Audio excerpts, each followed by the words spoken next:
सम्मोह से स्मृति विभ्रम हो जाएगी। स्मृति का मतलब जो हमने पढ़ा था, इनके साथ ऐसा व्यवहार करना चाहिए, हमसे बड़े हैं, ये हमारे गुरु हैं, ये हमारे माता पिता हैं, या जो भी इस प्रकार से होगा, अब वो सब भूल जाएगा कि ये मेरे पिता हैं, ये हमारी माता है, ये हमारे गुरुजन है, हम बड़े हैं, बुजुर्ग हैं, सब भूल जाएगा और गाली देने लगेगा, क्योंकि अब स्मृति विभ्रम हो गया।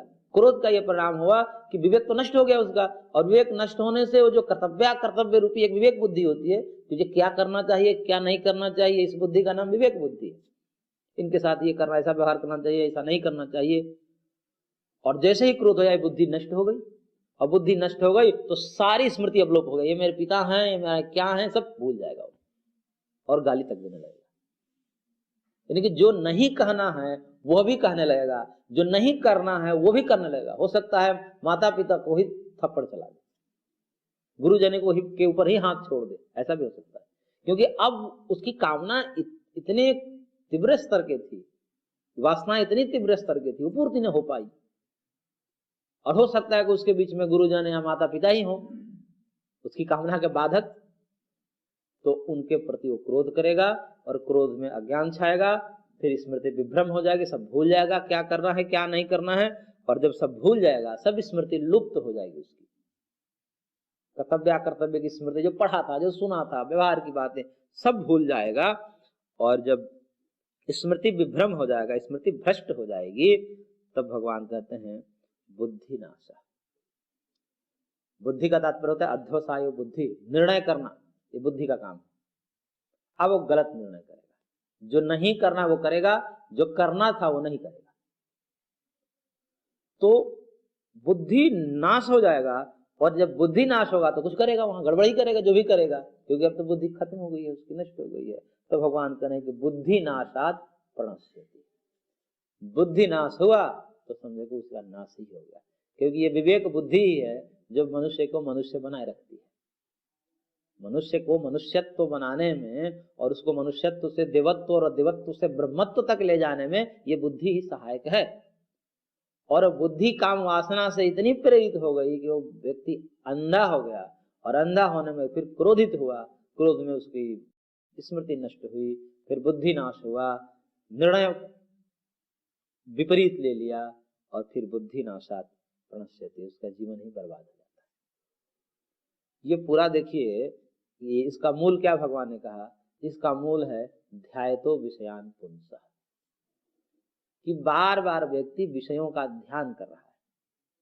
और आजकल तो इसके प्रकल्प बहुतेरे हैं, कि जो बार बार पत्रिकाओं के माध्यम से, अखबार के माध्यम से, सीरियल के माध्यम से, फिल्म के माध्यम से व्यक्ति के वासनाओं को ही याद दिलाने के लिए बार बार आप जहां खोलेंगे, कोई भी टेलीविजन खोलेंगे, उसमें उसी प्रकार के दृश्य दिखाए जाते हैं, ताकि ये व्यक्ति उसका ध्यान करे।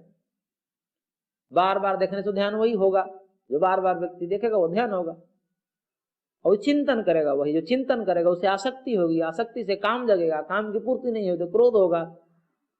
और देखिए इसमें पूरा समाज बर्बाद। ये 2 श्लोक हैं, ये 2 श्लोक भी यदि समझ में आ जाए कि हमारी बर्बादी का कारण क्या है, तो कहते हैं पूरा जीवन का सार ये 2 श्लोक। विषयों का चिंतन, चिंतन किसका करना है? लगे चिंतन करना भगवान का, भगवान का चिंतन करिए। विषयों का चिंतन से क्या फायदा? विषय तो नरक में ले जाने वाले, विषय तो दुख में ही ले जाने वाले। आज तक किसी व्यक्ति को विषय वासना के भोग से कोई सुखी हो पाया? हो पाते तो सब इतने परेशान क्यों रहते? तो विषय के उपभोग से यदि शांति होनी होती तो अब तक हो चुकी होती, परंतु देखा तो ये जाता है कि मरते दम तक भी और ही जो है विषय भोग की लालसा बढ़ती जाती है। न जातु कामः कामानाम उपभोगेन शाम्यति, हविषा कृष्ण वर्तमेव भूय एवाभिवर्धते। ऐसा कहा जाता है कि कामनाओं के भोग से, विषयों को भोग से ये भोग शांत नहीं होंगे, अपितु और बढ़ते जाते हैं।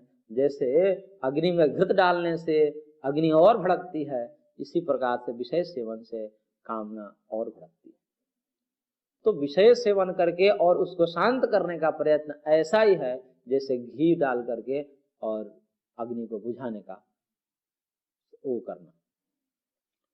तो इस प्रकार से यहाँ पर यदि देखिए सुख जो है वो तृष्णा में नहीं है, तृष्णा के निवृत्ति में सुख है। हमने पूर्व में भी कहा था कि हमें बुभुक्षा होती है, भूख लगती है, तो भूख लगना एक प्रकार की तृष्णा है। भूख में क्या होता है, भोजन करने की इच्छा जागृत होती है, और भोजन करने की जो इच्छा जागृत होती है दुख देती है। या पिपासा, प्यास लगती है, तो प्यास में क्या है, पानी पीने की इच्छा जागृत होती है, मैं पानी को पीऊं, तो ये जो इच्छा है क्या करती है, दुख देती है। ये जो तृष्णा है, जिसको तृष्णा हम कहते हैं, पिपासा, तृष्णा, बुभुक्षा, ये जो भी आप शब्द प्रयोग करें, तृष्णा तो व्यापक हो गया, उसी के लिए बुभुक्षा, पिपासा इत्यादि शब्द प्रयोग किए जाते हैं। तो ये जितने भी इच्छाएं हैं प्राप्त करने की, वो जब तक वो वस्तु प्राप्त नहीं होती है तब तक हमें दुख देती है। और भूख लगी, हमें बुभुक्षा हुई, हमें दुख हुआ, हम उस बुभुक्षा से पीड़ित हुए, फिर हमने खाना प्रारंभ किया, एक कौर खाया, दो कौर खाया, धीरे धीरे धीरे वो बुभुक्षा शांत होने लगी। और बुभुक्षा शांत होने पर सुख कब मिलता है, जब तक वो पूरी बुभुक्षा खत्म न हो जाए। तो जब पूरी बुभुक्षा खत्म हो जाती है तब जाके हम आनंद आता है, सुख मिलता है, तब कहते हैं आज तो आनंद आ गया। और उसमें अनुकूल भोजन मिल जाए, आपके रुचिकर भोजन मिल जाए तो और कहना क्या, भर पेट मिल जाए तो और क्या कहना। तो भर पेट भोजन करके वो बुभुक्षा जब शांत होती है तब व्यक्ति कहता है कि अब मजा आ गया। और यदि आधे से उसको उठा दिया जाए तो और बुभुक्षा बढ़ जाती है, कि आपने मन ललचा कर रख दिया, आधे पेट खिलाकर और जग जाती है। तो जब तक तृष्णा शांत न हो जाए, बुभुक्षा शांत न हो जाए, तब तक हमें सुख नहीं मिलता। और ये बुभुक्षा कैसी है, अभी खाए 3 घंटे के बाद फिर लगी, फिर 3 घंटे के बाद भोजन चाहिए उसको। ऐसे प्यास लगी, पानी पिए तो कुछ देर के लिए तो शांत हो गई, फिर प्यास लग गई, और फिर पानी पीते हैं, फिर प्यास लगती है, फिर पानी पीते हैं, फिर प्यास लगती है। तो ये इसी को कहते हैं भोग के संस्कार बनते जाते हैं। भूख लगती है फिर भोजन करते हैं, फिर भूख लगती है फिर भोजन करते हैं। ये बारंबार भोजन करने से भोग के संस्कार, ये वासना के संस्कार जुड़ जाते हैं, और जो है ये खत्म ही नहीं होते, ये मरते दम तक ऐसे ही चलता है। इसलिए ये तो भोजन आदि की तरफ है, बाकी विषयों में भी ऐसे ही समझ लेने चाहिए। रूप रस गंध शब्द स्पर्श आदि में भी ऐसे ही समझ लेने चाहिए कि उनमें भी जो राग हैं वो उनके भोग से खत्म नहीं होगा, अभी तो वो और बढ़ता जाता है, और उसकी पूर्ति तो कोई है नहीं। क्षणिक तृप्ति तो मिलती है, फिर वो कुछ देर में भड़कती है, और जब तक रहती है तब तक दुख ही रहता है। तो तृष्णा का काल जो है अधिक है, और तृष्णा की निवृत्ति का काल अल्प है, इसलिए सुख अल्प होता है हमें। जैसे हम जब तक भोजन करते हैं तभी तक तो सुख मिलता है, भोजन का काल कितना होता है, कुछ देर तक, उसके बाद सुख मिला, उसके बाद तो भोजन खत्म होगा, अब वो सुख तो नहीं मिल रहा है। चलो कुछ देर के लिए तृप्ति बनी हुई है, भोजन के कुछ देर बाद भी तृप्ति बनी रहती है, लेकिन कुछ देर बाद फिर खाने का मन करने लगता है। तो इसलिए सुख तो थोड़ा मिला, उसके पहले भी कितने कालों से हम बुभुक्षा से पीड़ित थे, और फिर कुछ ही कालों के बाद फिर बुभुक्षा से पीड़ित, और फिर मन करने लगा खाने को। तो करेगा, अब देखिए ये तृष्णा का काल कितना लंबा है। और ऐसे ही अन्य विषयों में, अन्य भोगों वासनाओं में ये तृष्णा बहुत बढ़ जाती है, और बढ़ने के बाद ये भोग करते हैं तो और बढ़ती जाती है, और बढ़ती जाती है, इसका कहीं विराम ही नहीं होता। तो भोग से भोग को शांत करने का प्रकल्प जो है ये ऐसा ही है जैसे घी से अग्नि को बुझाने का प्रकल्प। इसलिए अब ये जो है पूरा मनोविज्ञान है, ये पूरा मनोविज्ञान, पूरे मानसिक स्थिति का वर्णन कर दिया भगवान ने, कि इस चीज को कोई समझ जाए। नहीं तो आजकल बहुत सारे प्रकल्प चलते हैं इसी को समझाने के लिए, मन को समझने के लिए। अरे मन को समझना कोई इतना भी बड़ा खेल नहीं है, महर्षियों की बात मान ले, भगवान की बात मान ले तो सरल है जीवन। नहीं तो इस रिसर्च करने वाले के चक्कर में खुद की जीवन बर्बाद हो जाए। उनका रिसर्च ही चलता रहेगा, क्योंकि पीछे वाले की बात मानेंगे नहीं कि मन का क्या स्वरूप है। ये एक भजन होता है ना, मनवा थारे मती चलो तो सीधे नरक ले जा। मन के अनुसार चलने लगे, बोले कि मन कर रहा है तो चलो कर लीजिए। अरे मन तो उल्टा करता है, कफ बढ़ जाएगा तो कहेगा कि दही खा लो, भात खा लो, छाछ पी लो। मन तो उल्टा ही मांगेगा, और दो उसको, फिर देखो। तो मन के अनुरूप न चल करके बुद्धि के अनुरूप चलना चाहिए, विवेक से काम लेना चाहिए। मन तो करेगा, मन के ऊपर भी बुद्धि होती है। बुद्धि से निर्णय लिया तो नहीं, मन तो ये कर रहा है लेकिन ये रोग बढ़ जाएगा, इसलिए हमें नहीं करना, इसलिए इसको ग्रहण नहीं करना। तो विवेक से काम लेना, और विवेक से काम तभी व्यक्ति ले जा सकता है जब वो बार बार विषयों का चिंतन न करे। चिंतन किसका करना है? भगवान का करना है। चिंतन भगवान का करना है, क्योंकि भगवान के चिंतन करने से ये वासनाएं धीरे धीरे शांत हो जाती है। क्योंकि विषयों का भी जो स्थान है हृदय है, हृदय में वासनाएं रहती, और भगवान का भजन भी हृदय से होता है, भगवान के स्वरूप का ध्यान भी हृदय में हम रखते हैं। तो हृदय में भगवान के स्वरूप को बैठा लीजिए, हृदय से भगवान का भजन करिए, मुख से भगवान का नाम लीजिए। ऐसा करने से वो धीरे धीरे जो भजन है हमारे अंतःकरण को साफ कर देता है। जहाँ काम तहाँ राम नहीं, जहाँ राम नहीं काम, दोनों कब न मिल सके, रवि रजनी एक ठाम। तो काम के जगह पर काम तो है ही, क्योंकि इस जगत की उत्पत्ति ही काम से हुई है, हमारे शरीर की उत्पत्ति ही काम से हुई है। तो काम तो है, यदि काम न रहे तो फिर हमारा तप किस बात का? हम तप कैसे करें? हम तप के द्वारा इसको जीत ले, फिर हमारे पुरुषार्थ का सब क्या होगा? यदि ये काम या वासनाएं न होवे तो पता कैसे चलेगी व्यक्ति तपस्वी है, इसने तप किया है, इसने अपने इंद्रियों को जीता है। हमारे पुरुषार्थ, हमारे तप का परीक्षण कैसे होगा? इसलिए आवश्यक है। और इसी को तो जीत करके जो है स्थित प्रज्ञ हुआ जाता है। तो सबके अंदर होती है, होगी ही, उसको दबा करके और फिर जितेंद्रिय होना, ब्रह्मनिष्ठ होना, यही तप है, यही त्याग है, यही परिश्रम है, यही पुरुषार्थ है। इसको अत्यंत पुरुषार्थ कहा है भगवान कपिल ने सांख्य शास्त्र में। अत्यंत पुरुषार्थ करना पड़ता है, सामान्य पुरुषार्थ से काम नहीं चलता। अथ त्रिविध दुखात्यंत निवृत्ति अत्यंत पुरुषार्थ, क्योंकि इसका फल है तीनों प्रकार के दुखों की आत्यंतिक निवृत्ति। आध्यात्मिक दुख, आदि भौतिक दुख, आदि दैविक दुख, ये तीनों प्रकार के दुखों से सदा सर्वदा के लिए निवृत्त होना है, वो भगवत प्राप्ति से संभव है। और इसलिए उसके लिए अत्यंत पुरुषार्थ करना पड़ता है, उसके लिए अत्यंत पुरुषार्थ कहा, सामान्य पुरुषार्थ से काम नहीं होता। तो इसलिए ये विषयों का ध्यान कहने को तो सरल है कि भाई इसमें क्या है, मन में आ गई बात, मन में आ गई विचार, क्या है? अरे मन में विचार ऐसे जड़ जमा लेते हैं कि फिर व्यक्ति बस में नहीं रहता। चाह कर कि भी मैं नहीं सोचना चाहता, फिर भी सोचता है। ये इसलिए सजग होना चाहिए। मन में विचार आते ही उसको तुरंत हटाने का प्रयास करना चाहिए। वो हटेगा कैसे? तुरंत भगवान का सहारा लीजिए, तुरंत गुरु मंत्र या भगवान नाम का सहारा लेकर के उस दिमाग को डाइवर्ट कीजिए।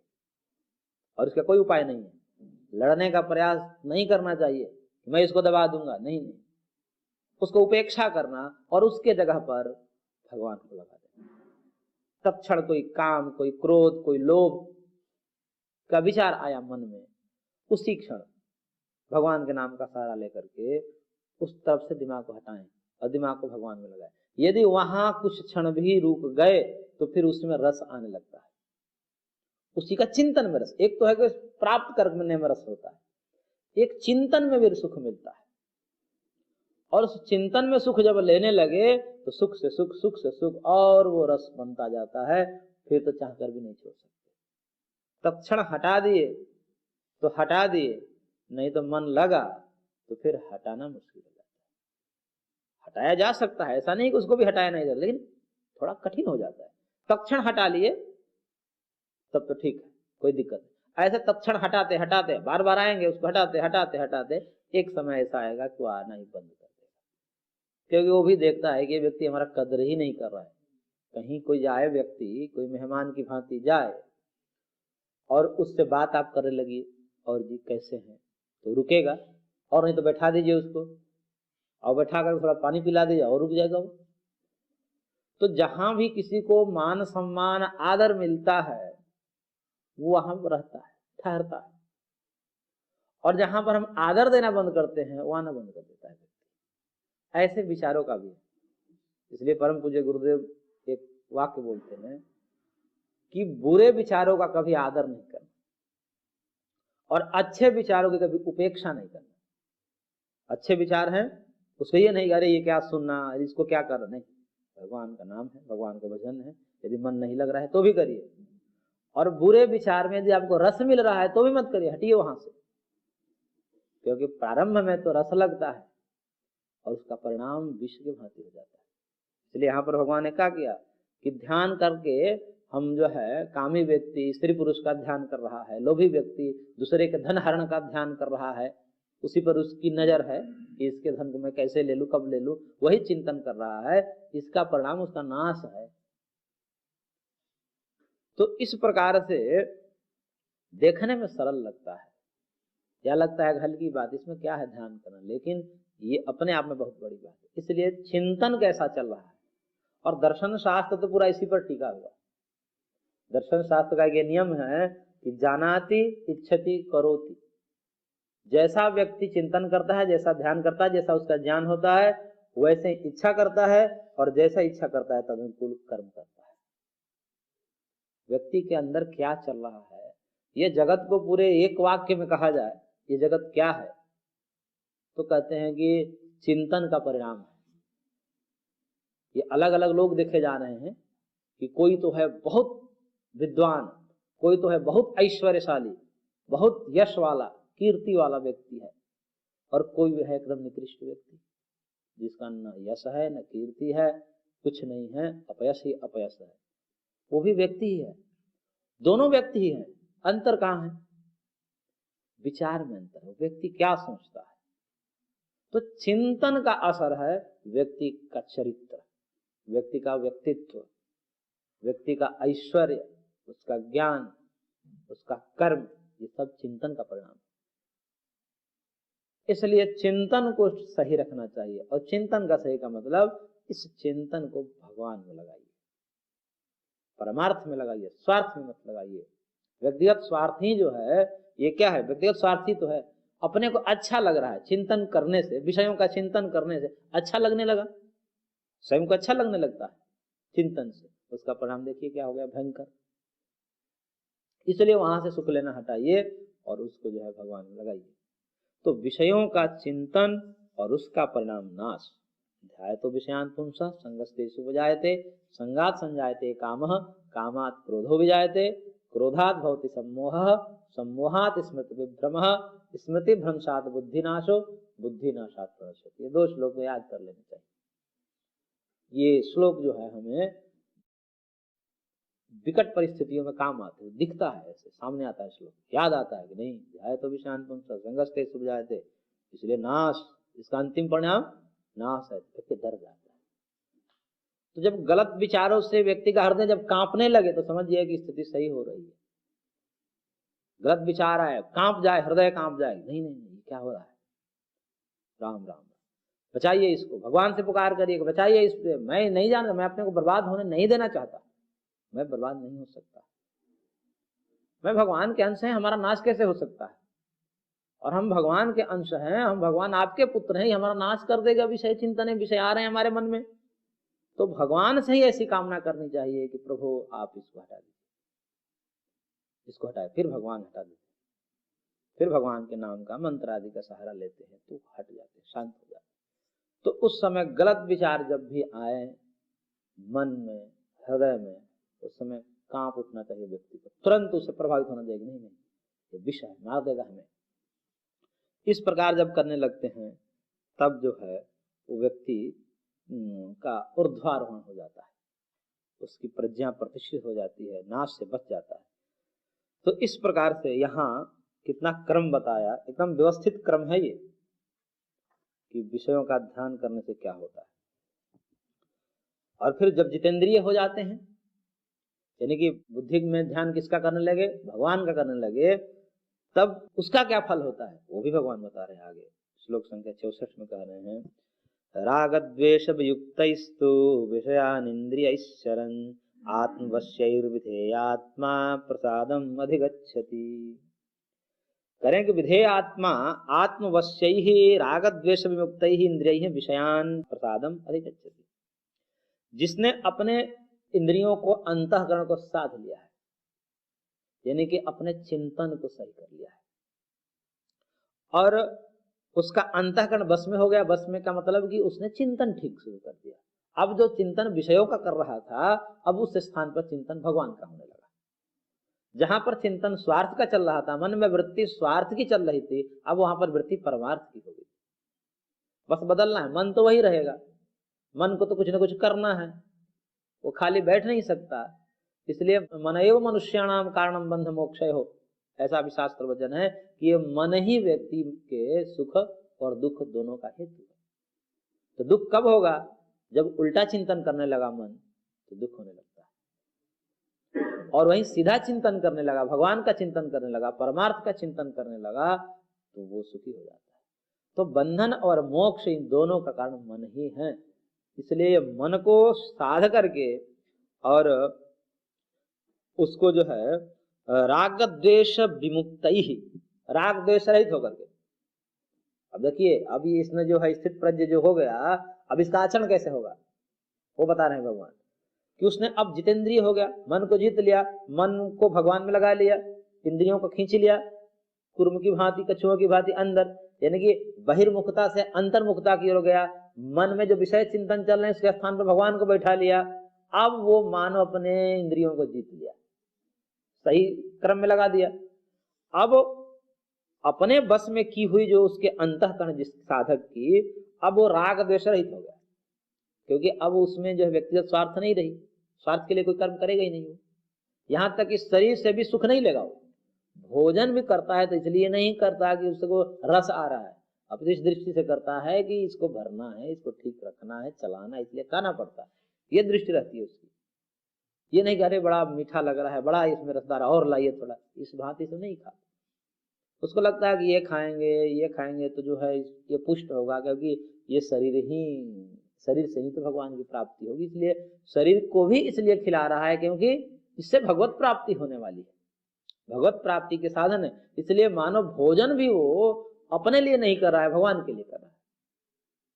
शयन भी इसलिए करता है ताकि इसलिए नहीं कि सुख मिले, फिर चलो अरे आज तो आनंद करते हैं, सोते हैं, मजा लेते हैं, क्योंकि शयन भी इसलिए करता है कि सोते हुए में भी भगवान के विषय में कोई स्वप्न आ जाए, भगवान को स्वप्न में भी मैं देख लूं, इस कारण से भी सोता है, ये सोचकर सोता है। देखता इसलिए है, बात इसलिए किसी से करता है, इसलिए नहीं कि उनको सुख मिल रहा है, कहीं भगवत चर्चा हो जाए, कहीं परमात्मा का रास्ता किसी से निकल जाए, इसलिए बात करता है। सुनता इसलिए भी है कि कहीं भगवान का वचन सुनने में आ जाए। तो उनकी सारी क्रियाएं, सारी चेष्टाएं जो है भगवत प्राप्ति के निमित्त ही हो जाती है। इसलिए वो जो कुछ भी करता है, इस भाव से जो व्यक्ति कर रहा है, तो मानो उसके एक एक क्रियाकलाप भगवान का भजन ही है। उसका स्वयं का खाना भगवान का भोग लगाना हो जाएगा, एक एक पैर रखना तीर्थ यात्रा हो जाएगा, उसके श्वास प्रश्वास भगवान के भजन हो जाएंगे, क्योंकि अब वो अपना अस्तित्व मिटा चुका है, अपना पूरा अस्तित्व भगवान के लिए अर्पित कर दिया है, अपने स्वार्थ के लिए कोई स्थान ही नहीं रखा। इसलिए कहते हैं कि ये मार्ग थोड़ा सा अपने प्रति कठोर होना पड़ता है और दूसरे के प्रति उदार होना पड़ता है, दूसरे के प्रति मृदु होना पड़ता है, लेकिन अपने प्रति तो कठोर होना पड़ता है। अपने मन को साधना बड़ा कष्टकारी होता है, इंद्रियों को विषय से हटाना अच्छा नहीं लगता, लेकिन फिर भी जबरदस्ती करना और ऐसे करका, और फिर भी भगवान की कृपा से, उसमें भी सब कुछ करते हुए भी ये भी अहंकार नहीं होना चाहिए कि मैं बड़ा पुरुषार्थी हूं, मैंने इंद्रियों को जीत लिया, मैं जीत रहा हूं इंद्रियों को, ऐसा भी नहीं, ये भी खतरा है। इसमें भी भगवान को ध्यान रखना कि भगवान सब आपकी कृपा से हो रहा, मैं कहा, मैं तो पहले भी था, लाख प्रयत्न करने के बाद भी नहीं कर पा, लेकिन अब कर पा रहा हूं, इसका मतलब आपकी कृपा है। इसमें भी अहंकार नहीं होना चाहिए।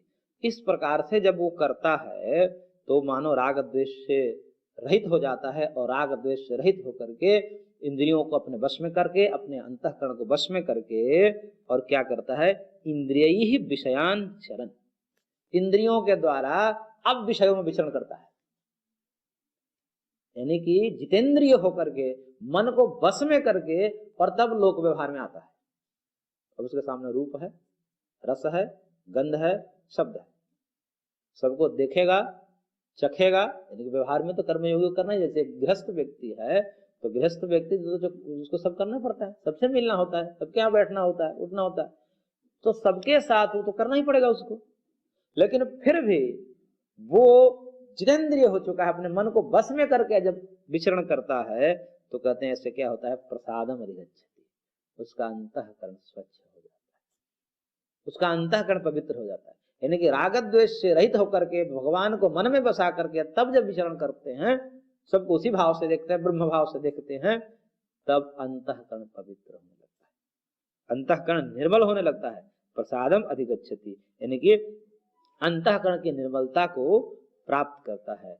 और जब अंतःकरण निर्मल हो जाता है इसका क्या फल है, तो भगवान आगे कहा कि प्रसादे सर्व दुखानाम हानिरस्य उपजायते प्रसन्न चेतसो ह्यासु बुद्धि परिवतिष्ठते, कि जिसका अंतःकरण पवित्र हो गया तो प्रसादे सर्व दुखानाम हानि, सारे दुखों की हानि अंतःकरण के पवित्रता होने से हो जाती है।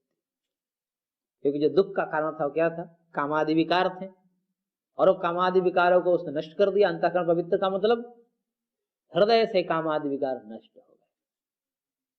कामादि विकार कब करते, जब हम सुख के लिए कुछ चीज को ग्रहण करते हैं, हमारे काम और पुष्ट होते हैं, हमारे विकार और पुष्ट होते हैं। सुख लेकर के, व्यक्तिगत सुख लेकर के कोई काम करते हैं तो उससे हमारे अंतःकरण अपवित्र होते हैं। और भगवान को बैठा करके स्वार्थ का परित्याग करके राग द्वेष से रहित होकर के कर्म करते हैं तो अंतःकरण निर्मल होने लगता है। तो निर्मल अंतःकरण से जो है समस्त दुखों की हानि हो जाती है। और प्रसन्न चेत से आसु बुद्धि परिवतिष्ठते, और जब अंतःकरण पवित्र हो जाता है, प्रसन्न चित्त व्यक्ति हो जाता है, जिसका चित्त प्रसन्न हो जाता है, उसकी बुद्धि शीघ्र ही भगवदाकार कारित हो जाती है। यानी कि तुरंत में वो ध्यान में बैठेगा और तुरंत समाधि, तुरंत प्रयत्न नहीं करना पड़ेगा। प्रयत्न तो उनको करना पड़ता है जिनका चित्त निर्मल नहीं है, बार बार प्रयत्न करता है, बार बार कहते हैं कि ध्यान आता ही नहीं भगवान। क्यों नहीं आएगा भगवान इसलिए नहीं आएगा, कामादि विकार है, जो विकार है वही ध्यान में आएगा। यदि क्रोध है किसी के प्रति तो बार बार शत्रु ही आपके ध्यान में आएगा। यदि लोभ है पैसे आदि में तो बार बार पैसे का ही ध्यान आएगा। तो इस प्रकार से जो विकार आपके हृदय में है वही विकार आपके ध्यान में बाधित करेंगे। और जो जीवन भर या दिन भर काम भगवत भाव से किया है तो उसका ध्यान बैठते ही लग जाएगा। सब कर्मों में भगवान को ही देखा है, भगवान के निमित्त ही ब्रह्म भाव से उसी भाव में दिन भर काम किया है, तो उसके लिए तो तत्क्षण बैठा भगवान में चला गया। और दिन भर तो बसाए हैं हृदय में दुनिया को, संसार को, और शाम को बैठते हैं तो कहते ध्यान ही नहीं लगता। कैसे लगेगा? दिन भर यदि भगवत भाव में रहेंगे तो तुरंत ही हमारी बुद्धि भगवदाकार कारित हो जाती है और समाधि को प्राप्त कर लेती है। इस प्रकार से भगवान ने यहाँ पर चित्त की प्रसन्नता के कुछ उपाय बताएं। आगे हम इसको और वर्णन करेंगे, देखेंगे। आज की कक्षा को यहीं पर विराम देते हैं, शेष अगले अंक में।